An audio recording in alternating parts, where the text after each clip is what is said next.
निर्जला एकादशी। इस निर्जला एकादशी को भीमसेनी एकादशी भी कहते। क्या कहते? भगवान श्री कृष्ण ने युधिष्ठिर को एकादशियों का महात्म्य सुनाया। वर्ष भर की जितनी एकादशी हैं 24 और अधिक मास होने से 2 और बढ़ जाती, तो 24 और 2 26 एकादशियों का महात्म्य भगवान श्री कृष्ण ने अर्जुन को सुनाया, युधिष्ठिर को सुनाया।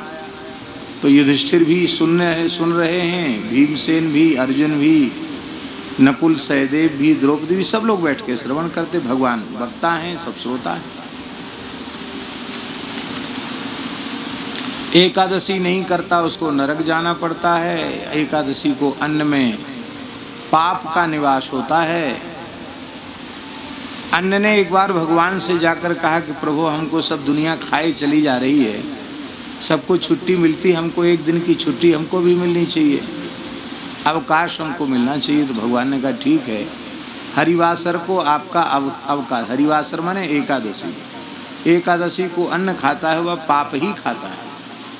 जो एकादशी करते हैं उन सब के पाप अन्न में स्थित हो जाते हैं, और जो नहीं करते एकादशी को अन्न खाते हैं वो सब उनके भीतर, जय सिया राम, उनके भीतर प्रविष्ट हो जाते हैं। एकादशी कल भी हम देवी भागवत का पाठ कर रहे थे, तो नरक किस किस को जाना पड़ता है, उसमें यमराज और सावित्री का संवाद है। यमराज कहते एकादशी न करने वाले को भी नरक जाना पड़ता है।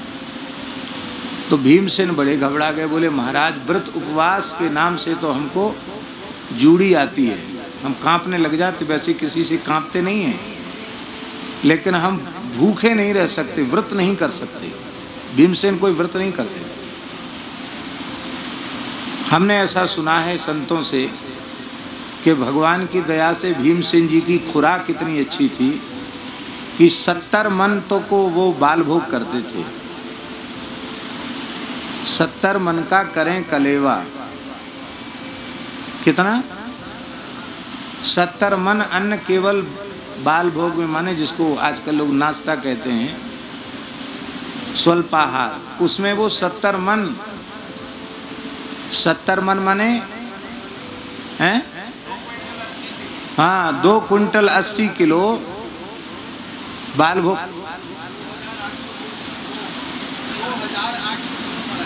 अच्छा, हाँ, 2 टन 800 किलो। अब बाल भोग से 4 गुना तो राजभोग होता होगा, और राजभोग से आधी कम से कम ब्यारू 3 समय पाते थे। ऐसे वीर भी थे वो, ऐसे नहीं खाते नहीं थे। और उन्होंने एक प्रतिज्ञा और की थी कि जो हमको अधिक खाने वाला पेटू कह देगा उसको जिंदा नहीं छोड़ेंगे, तुरंत मार डालेंगे। इसलिए जिसने भी उनसे युद्ध में पेटू कह दिया, बस समझ लो उसका काल आ गया। 100 कौरवों का अकेले वध करने वाले भीमसेन, अतुलित पराक्रमी भीमसेन।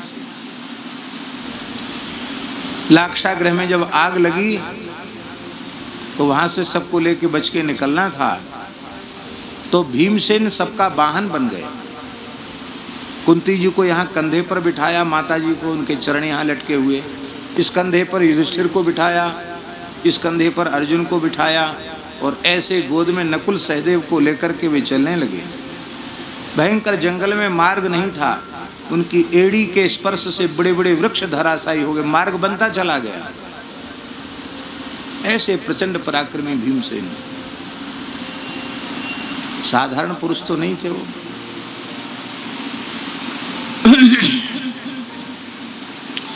तो भीमसेन का एक नाम है वृकोदर। क्या नाम है? वृकोदर।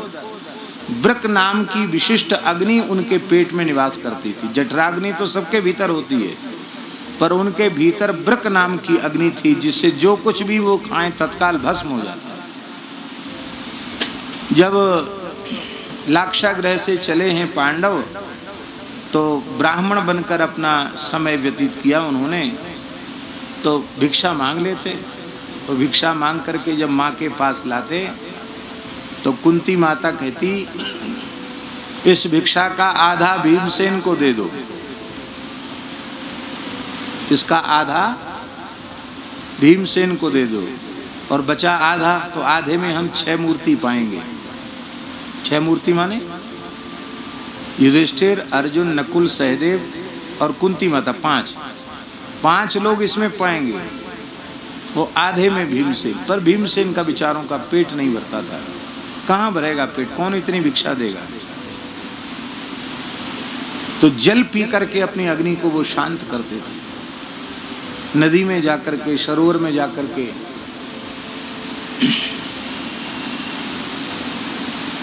25-50 क्विंटल पानी पी जाते।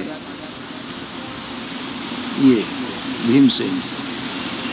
उसी समय जब एक चक्रा नगरी में निवास कर रहे थे, वहाँ एक बक नाम का दैत्य निवास करता था, जो बड़ा भयंकर था। एक बैलगाड़ी छकड़ा, बड़ी बैलगाड़ी को छकड़ा कहते, उस भर अन्न बना हुआ, दाल भात, फुल्का साग, कुछ मिठाई,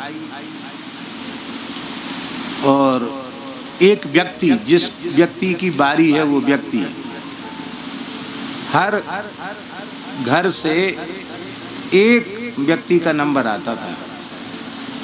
वो आता जीवन में एक ही बार था, लेकिन कब किसका नंबर सब राजा के यहाँ लिखा रहता था, इसी शर्त पर, नहीं तो वो कहता था मैं पूरी प्रजा को खा जाऊंगा। इतना भयंकर राक्षस था। जिस ब्राह्मण के यहाँ पांडवों को आश्रय मिला था, वो ब्राह्मण अभी नई अवस्था का था। उसका बालक केवल 4 साल का था,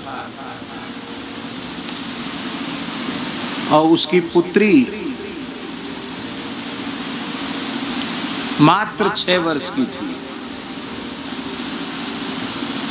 अब घर में बड़ी समस्या कि अन्न तो बना लिया गया, जुटा लिया गया, लेकिन कौन जाए। ब्राह्मण देवता चले जाते हैं तो घर में पत्नी और छोटे बच्चे, घर का निर्वाह कैसे होगा। पत्नी ने कहा कि आप तो बच्चों को पाल लोगे, अग्निहोत्र की रक्षा के लिए दूसरा विवाह भी कर सकते हो, हमको भेज दो।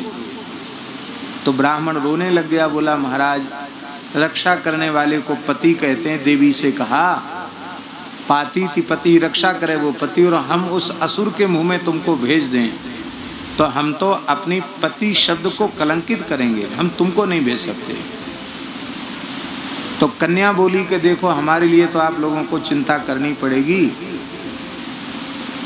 मैं सयानी हो जाऊंगी तो आप चिंता करेंगे, तो किसी न किसी को देना तो है ही है, राक्षस को दे दो। मेरा शरीर मेरे माँ बाप के और मेरे भाई के बचाने के काम में आ जाएगा तो मेरा जीवन सफल हो जाएगा। पुत्री की बात सुनकर सब रोने लगे। बेटी को हृदय से लगाया, कहा बेटी, पुत्र से 10 गुना अधिक पुत्री का स्थान है। 10 पुत्र समा कन्या, क्या लिखा है? 10 बेटों के समान एक बेटी होती है। ये स्कंद पुराण में भगवान व्यास लिख रहे हैं। 10 पुत्र समा कन्या, और 10 कन्या समो तरु, 10 कन्या के समान एक वृक्ष होता है। इसलिए वृक्ष को काटना अपराध है, वृक्ष लगाना पुण्य का काम है। तब सब लोगों ने निश्चय किया कि भाई, जब कोई छोटा बच्चा बोला जो 4 साल का था, एक छोटा सा, उसने एक छोटी सी पेड़ की डाली इतनी सी हाथ में कहीं पड़ी होगी, उठाई उसने कहा मुझे भेज दो, मैं इसी से उस राक्षस को मार दूंगा। तो रोते रोते भी लोग हंसने लगे कि इतना छोटा बच्चा, इसको पता ही नहीं कि राक्षस होता क्या है। कुंती जी आई, सुन तो रही थी दूर से, सब आकर के उन्होंने ब्राह्मण को प्रणाम किया। और माता जी, आप तो परम तपस्विनी हैं, आप क्या? तो उन्होंने कहा देखो पंडित जी, आश्रयदाता पिता होता है। आप हम सबके धर्म पिता हैं, क्योंकि आपने अपने घर में हम लोगों को आश्रय दिया है। आप पर संकट आया तो हमारे ऊपर संकट आया, तो आपके यहाँ तो समस्या है कि कोई भी एक चला जाएगा तो सब काम बिगड़ जाएगा गृहस्थी का, और मेरे 5 पुत्र हैं, जवान हैं, बलिष्ठ हैं, मैं उनमें से एक को भेज देती हूँ। इतना सुनकर ब्राह्मण हाहाकार करने लग गया कि आप कैसी माता हैं, अपने पुत्र को भेजना चाहती हैं दानव के मुख में। तो कुंती जी ने कहा कि हमें परिहास स्वप्न में भी नहीं करती और न कभी झूठ बोलती हूँ, मैं मनवाणी क्रिया से सत्य का भाषण करती हूँ। सत्य का मैंने प्रमाद में या हंसी में नहीं कहा, मैं सत्य कह रही हूँ। अब वो ये बता देती हैं कि मेरे पुत्र का नाम भीमसेन है और वो असुर को ही समाप्त कर देगा तो ठीक नहीं था। इसलिए उन्होंने कहा मेरे पुत्र के ऊपर ऋषियों की बड़ी कृपा है, वो बड़ी से बड़ी विपत्ति से बच के चला आता, उसमें एक चमत्कार है, पर इस चमत्कार को किसी से कहना नहीं। बहुत हट करके भीमसेन को भेज दिया। भीमसेन छकड़ा में दाल भात कढ़ी फुल्का साग सब भर के बड़े बैलगाड़ी में क्विंटलों अन्न, पका हुआ अन्न भर करके लेके गए। एक चबूतरा था एक चक्रा नगरी के पास, उस चबूतरे को धो दिया जाता था और उसी पर सारा अन्न रखा जाता था उस असुर को खाने के लिए। भीमसेन ने, और वो लाने वाला है वही रखता था, वही चबूतरा भी धोता था। भीमसेन ने धोया, धो करके सब चीज़ रखी और रखकर स्वयं बढ़िया प्रेम से आसन डाल के बैठ गए और बोले वाह, आज भगवान की बड़ी दया हुई है जो हमको कुछ तो कम से कम बाल भोग मिल जाएगा, खाने को मिल जाएगा। अब वो सब खाने लगे,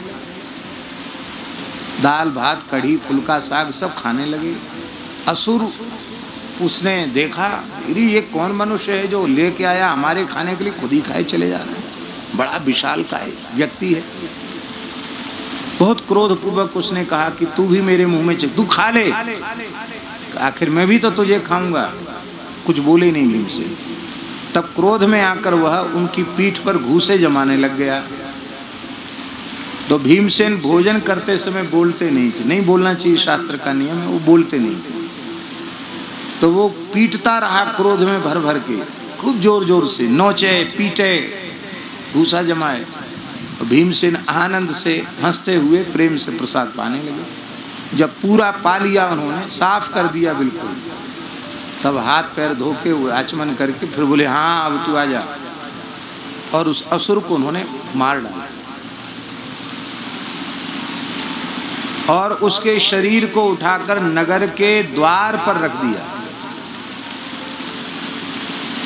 और रात्रि के समय भीमसेन तो नदी में स्नान करके और अपनी माँ के निकट आ गए। सवेरे लोगों ने देखा कि भाई नगर के द्वार पर ये कैसे आएगा, राक्षस मरा कैसे पड़ा है, इसका तो शरीर एकदम क्षत विक्षत हो रहा है, पहाड़ के जैसा असुर कैसे मरा पड़ा है। बोले इस बार बारी किसकी थी? बोले उस ब्राह्मण की बारी थी। ये कैसे हो गया? ब्राह्मण बोला भाई भगवान की लीला भगवान जाने, हमारे यहाँ एक तपस्विनी माता रहती हैं, तो आग्रह पूर्वक उन्होंने अपने तपस्वी वैदिक पुत्र को भेज दिया था, उसी ने कोई मंत्र का प्रयोग किया होगा जिससे ये मर गया, हमें तो पता नहीं है। अब उस पर कोई केस दर्ज होने वाला तो था नहीं कि क्यों मर गए, ऐसे आदमी को तो सब चाहते जल्दी मर जाए। तो राजा बोला भाई ये तो बहुत बड़ा काम हो गया, हम भी कलंकित थे इसके कारण कि कैसा राजा है जो अपनी प्रजा की रक्षा नहीं कर सकता। हमारे कहने का आशय है कि भीमसेन ऐसे थे, बड़े पराक्रमी भीमसेन, भूखे नहीं रह सकते। महाभारत के अश्वमेध पर्व में, जैमिनी अश्वमेध में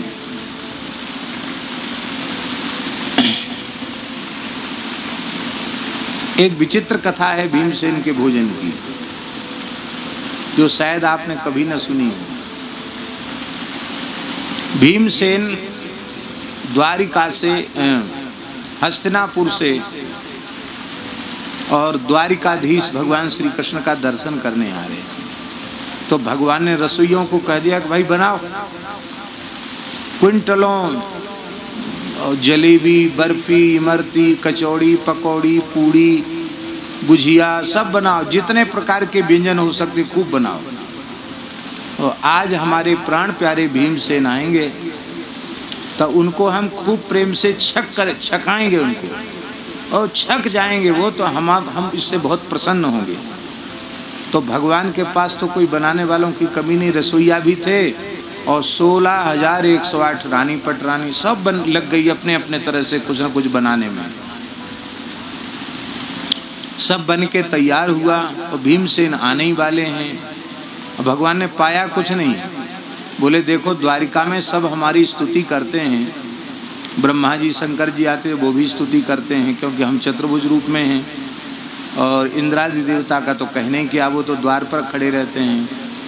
वशिष्ठ आदि ऋषि भी हमारी स्तुति करते हैं और द्वारिका वासी भी हमारी जय जयकार करते स्तुति करते। यहाँ हमको गाली देने वाला कोई नहीं, ब्रज में तो लोग गाली देते, यहाँ हमको गाली देने वाला कोई नहीं।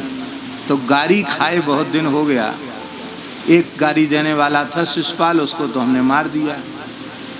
तो वो तो दुष्ट था, दुष्ट की गाली खराब लगती है, और जो प्रेमी होता है वो प्रेमी कभी गाली भी दे तो भी अच्छे लगते हैं, प्रेमी की गाली भी अच्छी लगती है।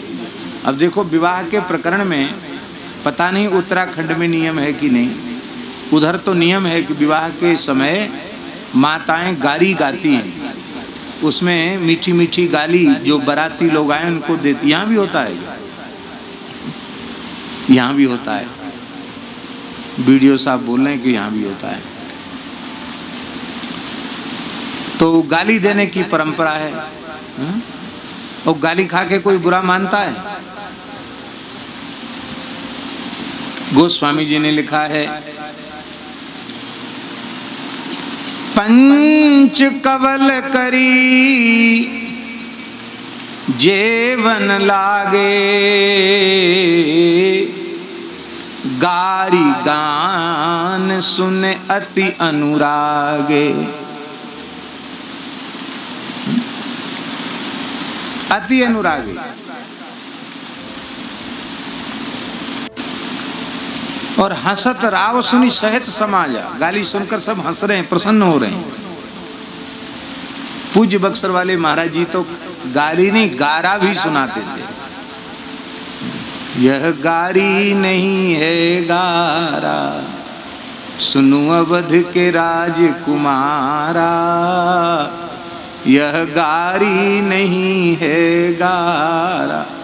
और जिस तरह से वो नाच नाच करके ठाकुर जी को, दुल्हा सरकार को सुनाते थे, विवाह में सरकार मुस्कुराते थे, कहते सरकार ये गारी इसलिए दी जा रही है कि आप अपने अधर पर रूमाल रखकर थोड़ा मुस्कुरा कर हमारी ओर देख लेंगे, हम निहाल हो जाएं। ऐसी झांकी प्रस्तुत होती थी। तो ठाकुर जी बोले भीमसेन से गाली सुनना।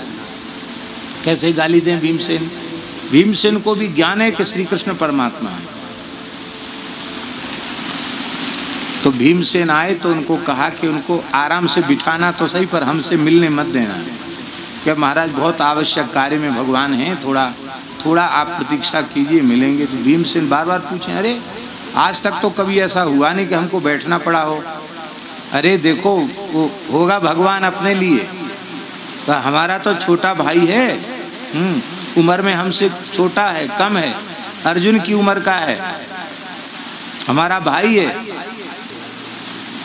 हम उसको डांट डपट सकते हैं, भले ही भगवान हो तो क्या है। बोले महाराज वो तो बहुत गर्म हो रहे हैं। बोले थोड़ी देर और बिठाओ। थोड़ी देर और बिठाया। बोले वो तो बहुत गर्म हो रहे हैं, और ज़्यादा गर्म होने लग गए। अब उनके सामने कोई सेवक भी जल्दी जा नहीं पा रहा, इतना क्रोध में है वो। तो भगवान बोले अभी क्या करें? बोले ये तो कह रहे हैं कि भगवान होगा तो अपने घर के लिए होगा, हमारा तो भाई है, ये कह रहे हैं। बोले अभी गाली नहीं दिया, मन में सोचे भगवान। बोले अब जाकर उनसे कह दो कि आप थोड़ी देर बैठें, वो इस समय भोजन कर रहे हैं। भूखे भीमसेन सोचे थे कि जब जाते द्वारिका भगवान खूब छक्के जिमाते हैं, और अब वो तो सोचे थे कि हम तो वहीं जाकर पूरी भूख बुझाएंगे। बोले अरे ये बड़ा जो है अशिष्ट है, इसको शिष्टता का बिल्कुल ज्ञान नहीं है। मुझे पता है कि मैं आ रहा हूँ, परमात्मा है, सब जानता है कि मैं आ रहा हूँ, और हमको बिना खिलाए खा रहा है, अकेले खा रहा है। अरे हम खूब जानते हैं, इसलिए तो ब्रिज में चोरी कर करके खाई है ना, वो आदत कहाँ जाएगी। द्वारकाधीश बन गए तो क्या है।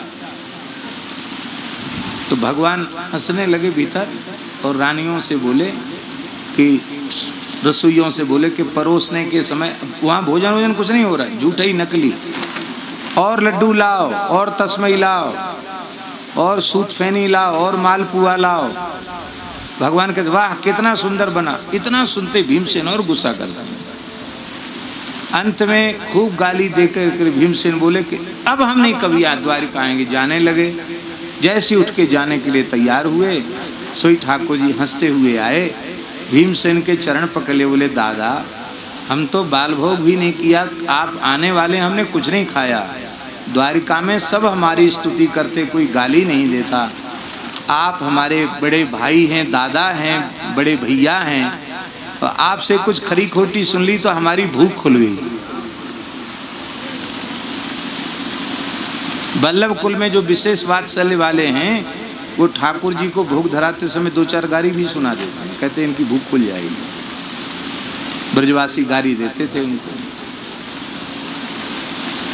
तो कहने का आशय ऐसा भीमसेन का प्रेम। भीमसेन हाथ जोड़ के खड़े हो गए, बोले महाराज आपका जो संविधान है उसके अनुसार हमें तो नरक जाना पड़ेगा। हमारा किया कराया सब चौपट, हम एकादशी करते नहीं क्योंकि हम भूखे रह नहीं सकते